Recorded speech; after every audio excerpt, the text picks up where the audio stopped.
आप सभी का स्वागत है आप 24/7 नोएडा में। आज हम बैठे हुए हैं ज़फ़र कानपुरी सर के साथ। सर पेशे से एक शायर हैं और सर मेरे बगल में कोई शायर बैठा और दो पंक्तियाँ ना हो तो ऐसा हो नहीं सकता, तो प्लीज़ दो पंक्तियाँ तो बनती हैं। जी, ये कहता हूँ कि मैं दो आप कह रहे हैं तो मेरा तो दिल, मैं शायर का तो काम है, वो सोचता है कितना मौका मिले कितना सुनाऊँ। आप दो कह रहे हैं, मैं चार सुनाता हूँ। Sure sir. कहता हूँ, जुनूं में, हौसले में, अज़्म और जज्बे में रहती है, वो मेरे जिस्म की दुनिया के हर खित्ते में रहती है। किसी दिन आ ही जाएगी ज़माने की निगाहों में, मोहब्बत है बहुत दिन तक कहाँ पर्दे में रहती है। सही बात है सर। सर मैं अभी आपके मुशायरे में बैठी थी, आपने तो चार चांद लगा दिए। Everyone in my team also loved your work. इसी के साथ मैं ये पूछना चाहूँगी, कब आपको वो एहसास हुआ अंदर से कि मैं एक शायर हूँ, मुझे ये दुनिया को अपनी आर्ट दिखानी है? आपकी अगर थोड़ी सी जर्नी हम जान पाए। जी, आपने बहुत अच्छा खैर सवाल भी किया। 2016 तक मैं शायरी से बिल्कुल कोई वाबस्तगी नहीं थी मेरी। मैं दूसरों को तो सुन लेता था लेकिन मेरा कहने का कोई मतलब नहीं था। 17 में करीब मैंने जो है सोचा कि लाओ मैं भी कुछ कहूँ। शायद आप लोगों को याद होगा 2016 के लास्ट में नोटबंदी हुआ था। उस टाइम पर तमाम लोगों ने कुछ नोटबंदी को लेकर कविताएं कहीं, तो मुझे लगा यार ये तो मैं भी कर सकता हूँ। फिर मैं उसी को लेकर बस मेरे दिल के अंदर जज्बा जागा, लेकिन मुझे नहीं पता था कि मेरे अंदर कौन सा शायर है। मेरे अंदर मुझे ये एहसास भी नहीं हुआ कि एक आशिक मिजाज शायर बैठा है। मैंने हमेशा नौजवानों को नज़र में रख के, युवाओं को नज़र में रख के ही शायरी की और हमेशा मोहब्बत की बात की। और मुझे लगता है शायद यही वजह है कि आप लोगों की तमाम मोहब्बतें भी मुझे इसी वजह से ही मिलती हैं, ज़्यादा लोग पसंद भी करते हैं। और इसके पीछे एक रीज़न और भी था कि साहित्य से, मुशायरों से, कवि सम्मेलनों से मैं अक्सर देख रहा हूँ कि जो युवा पीढ़ी है हमारी वो थोड़ा दूरी पसंद करती है, क्योंकि म्यूज़िकल दौर है। लोग तमाम लाइटिंग वगैरह के जो बड़े बड़े शोज़ वगैरह हैं इनको देखना पसंद करते हैं, मुशायरों के करीब आना नहीं पसंद करते। ये बात मुझे कहीं ना कहीं कचोटती थी, काटती थी। तो मैंने जानबूझकर इस तरह की शायरी को कोशिश की ताकि युवा जितने भी हैं वो मुतासिर हों और उसके करीब आएँ। और खैर मैं अपने मकसद में कामयाब भी हूँ। मैं अक्सर देखता हूँ कि लोग मुशायरा ख़त्म होने को, जैसे आज ही इस शो के बाद, इस मुशायरे के बाद तमाम लोगों का प्यार मिला, तो ये चीज़ अक्सर मेरे साथ होती भी रहती है और मुझे अच्छा भी लगता है जब इस तरह के इवेंट में बैठना, फिर लोगों की मोहब्बत मतलब हमें मिलती है तो और भी आगे जज्बा जागता है।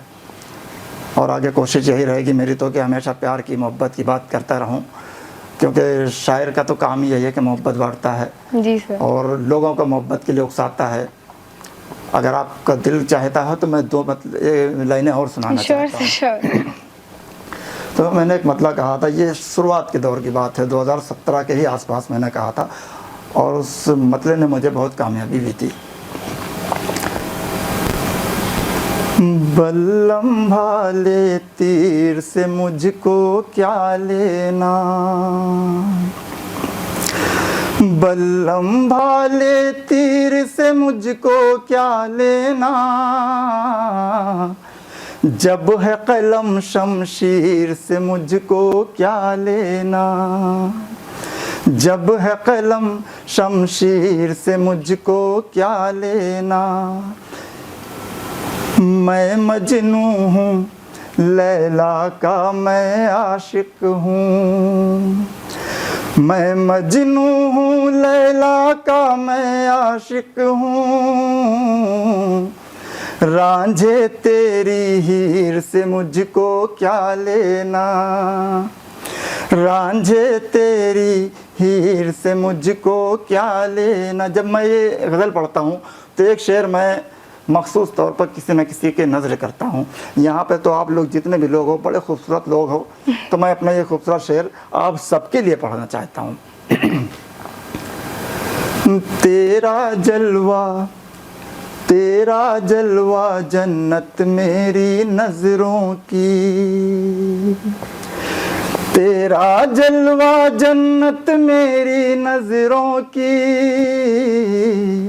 शिमला और कश्मीर से मुझको क्या लेना, बल्लम भाले तीर से मुझको क्या लेना। वाह सर वाह।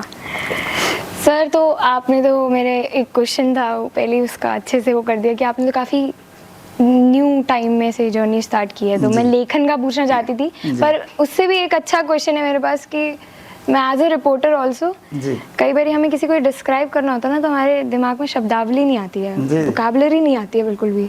तो आपने भी शुरू किया, जी। आपको भी होता है, थोड़ी तो कठिनाई आती है क्योंकि बिल्कुल। आज के टाइम में हम सब यूथ प्रेफर करते हैं सोशल मीडिया एंड ऑल। जी। तो सर आप कुछ ऐसी एडवाइस देना चाहे जिस चीज़ को मैं पर्सनली खुद भी यूज़ कर पाऊँ कि मैं आगे चल के अपनी शब्दावली में उसे ऐड कर पाऊँ, या ऐसी चीज़ें जिन्हें मैं रखूँ कि इससे प्रॉबेबली होगा कि ठीक हो जाएगी या इम्प्रूवमेंट आएगी। जी, देखिए साहित्य का तो क्षेत्र इतना बड़ा है कि उसमें तो आप, मैं समझता हूँ कि अगर इंसान की ज़िंदगी 1000 बरस की भी होती तो भी उसके तह तक पहुँचना उसके लिए मुश्किल सही था। बात है। लेकिन ये जो मुशायरा या शायरी आप जिसे कह रहे हैं, ये चीज़ इसके लिए बहुत ही ख़ास मायने रखती है मेरी समझ से।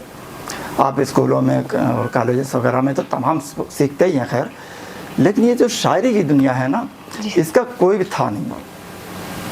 वहाँ पर तो एक लिमिट है, आपको एमए करना है, बीए करना है, इंटर करना, जो भी है एक स्टॉप लगता है। लेकिन ये एक क्षेत्र ऐसा है कि वो समंदर है कि आप जितना इसके अंदर जाते जाएंगे आपको वो शब्द सुनने को मिलेंगे शायद जो डिक्शनरी वगैरह में भी नहीं मिलते हैं, और तमाम अंदर से उपज एक नई पैदा होती है। आदमी उसको कोशिश करता है, उनको इस्तेमाल करने का तरीका आता है।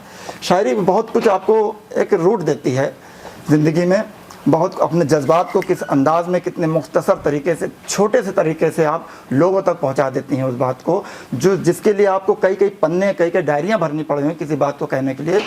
शायरी एक ऐसी चीज़ है जो आपको 2 पंक्तियों, 2 लाइनों के अंदर आपके तमाम दिल के जज्बात को इकट्ठा करके लोगों तक पहुंचा देती है, और उसका रिस्पॉन्स फिर आपको देखते हो कि 2 लाइनों में जब आप इतनी बड़ी बातें कहते हो, लोगों तक पहुंचाते हो, तो फिर लोगों की एक प्यार भी मिलता है, दिल से आवाज़ निकलती है उस चीज़ की। शुक्रिया सर आपका कीमती समय मुझे देने के लिए और हमारे साथ यहाँ जुड़ने के लिए। इसी के साथ मैं अलविदा लेना चाहूँगी, पर ऐसी अपडेट्स और ऐसी ऑथर्स, ऐसी इवेंट्स में हमारे साथ बने रहने के लिए देखते रहें AFT 24/7 Noida. Thank you so